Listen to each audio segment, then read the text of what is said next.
ನಮಸ್ಕಾರ. ಆಹಾರವೇ ಔಷಧಿ ಕಾರ್ಯಕ್ರಮಕ್ಕೆ ನಿಮಗೆಲ್ಲರಿಗೂ ಸ್ವಾಗತ.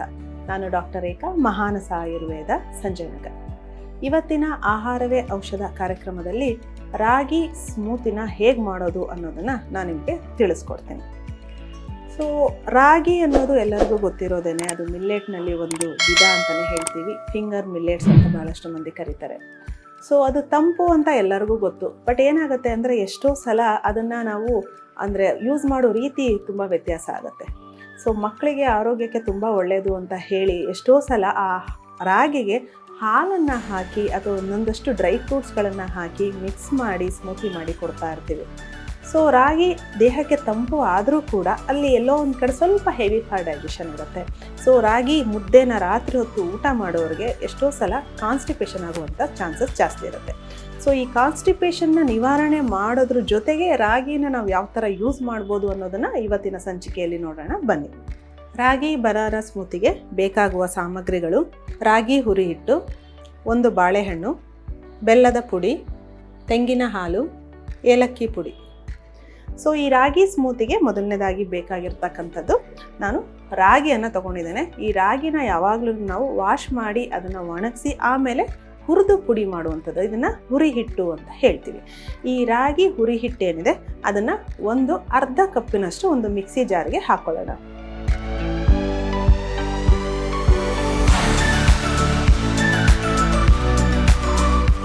ಹಾಗೆ ನಿಮಗೆಲ್ಲ ಗೊತ್ತಿರೋ ಹಾಗೆ ಕಾನ್ಸ್ಟಿಪೇಷನ್ಗೆ ಮತ್ತೊಂದು ರಾಮಬಾಣ ಅಂತಂದರೆ ಬಾಳೆಹಣ್ಣು. ಈ ಬಾಳೆಹಣ್ಣನ್ನು ಸಮೇತ ನಾನಿಲ್ಲಿ ಸೇರಿಸ್ತಾ ಇದ್ದೇನೆ.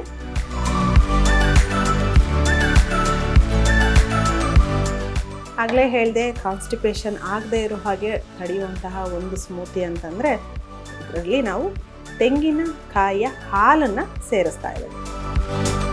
ಸೊ ನೀವು ಹಸುವಿನ ಹಾಲು ಸೇರಿಸಿದಷ್ಟು ಅಲ್ಲೇನಾಗುತ್ತೆ, ಕಫದ ಅಂಶ ಜಾಸ್ತಿ ಆಗ್ತಾ ಹೋಗುತ್ತೆ.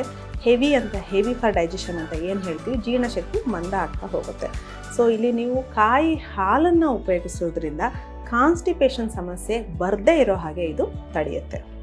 ಇದರೊಟ್ಟಿಗೆ ರುಚಿಗೆ ಒಂದಷ್ಟು ಚೆನ್ನಾಗಿರ್ಬೇಕಲ್ವ ಸ್ಮೆಲ್, ಅದಕ್ಕೋಸ್ಕರ ಏಲಕ್ಕಿಯನ್ನು ಸೇರಿಸ್ತಾ ಇದ್ದೇನೆ.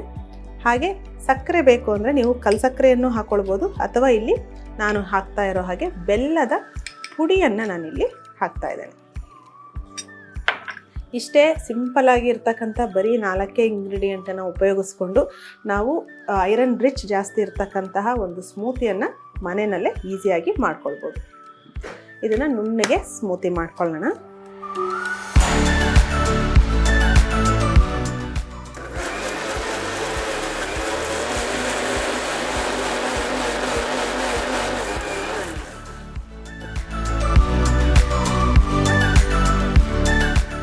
ರಾಗಿ ಬನಾನಾ ಸ್ಮೂತಿ ರೆಡಿ ಇದೆ. ಇದನ್ನು ನಾವು ಒಂದು ಗ್ಲಾಸಿಗೆ ಹಾಕೋಬೇಕು.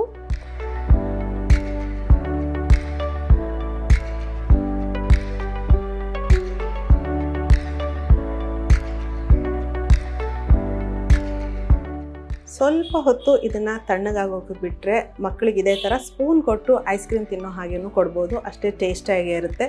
ಅಥವಾ ಇದಕ್ಕೆ ಸ್ವಲ್ಪ ನೀರನ್ನು ಮಿಕ್ಸ್ ಮಾಡಿ ಜ್ಯೂಸ್ ಥರ ಕೂಡ ನಾವು ಇದನ್ನು ಸೇವಿಸ್ಕೋಬೋದು. ಈ ರಾಗಿ ಏನಿದೆ ಇದರಲ್ಲಿ ಕಾಂಪ್ಲೆಕ್ಸ್ ಕಾರ್ಬೋಹೈಡ್ರೇಟ್ ಇರುತ್ತೆ, ಹಾಗೆ ಲೋ ಗ್ಲೈಸಿಮಿಕ್ ಇಂಡೆಕ್ಸ್ ಕೂಡ ಇರುತ್ತೆ. ಅದಕ್ಕೋಸ್ಕರನೇ ಇದನ್ನು ಡಯಾಬಿಟಿಸ್ನಲ್ಲಿ ಬಹಳಷ್ಟು ಮಂದಿ ಯೂಸ್ ಮಾಡುವಂಥದ್ದು. ಈವನ್ ಎಲ್ಲ ಡಾಕ್ಟರ್ಸ್ ಸಮೇತ ರಾಗಿನ ಇದನ್ನು ಸಜೆಷನ್ ಕೂಡ ಮಾಡ್ತಾರೆ ಡಯಾಬಿಟಿಸ್ನಲ್ಲಿ. ಸೊ ಇದನ್ನು ತಗೊಂಡಷ್ಟು ನಮ್ಮಲ್ಲಿ ಬ್ಲಡ್ ಶುಗರ್ ಏನಿದೆ ಅದೇನು ಜಾಸ್ತಿ ಆಗೋದೇ ಇಲ್ಲ. ಸೊ ಅದ್ರ ಜೊತೆಗೆ ಏನಾಗುತ್ತೆ ಅಂತಂದರೆ ಐರನ್ ರಿಚ್ ಇರೋದ್ರಿಂದ, ಹಾಗೆ ಅಬಂಡೆಂಟ್ ಆಫ್ ನ್ಯೂಟ್ರಿಯೆಂಟ್ ಕೂಡ ಇರೋದ್ರಿಂದ ಸೊ ನಮ್ಮ ದೇಹಕ್ಕೆ ತುಂಬ ಶಕ್ತಿಯನ್ನು ಕೊಡುತ್ತೆ. ಎನರ್ಜಿ ಬೂಸ್ಟರ್ ಅಂತಲೇ ಹೇಳ್ಬೋದು. ಅದ್ರ ಜೊತೆ ಈಸಿ ಫಾರ್ ಡೈಜೆಷನ್ಗೆ ಕೂಡ ಸಹಾಯ ಆಗುತ್ತೆ.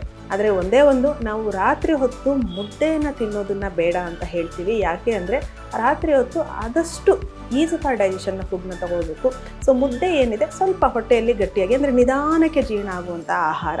ಸೊ ಹಾಗಾಗಿಯೇ ಅಷ್ಟು ನಿಧಾನಕ್ಕೆ ಜೀರ್ಣ ಆಗುವಂಥ ಹೆವಿ ಆಹಾರ ರಾತ್ರಿ ಹೊತ್ತು ಬೇಕಾಗೋದಿಲ್ಲ ನಮಗೆ.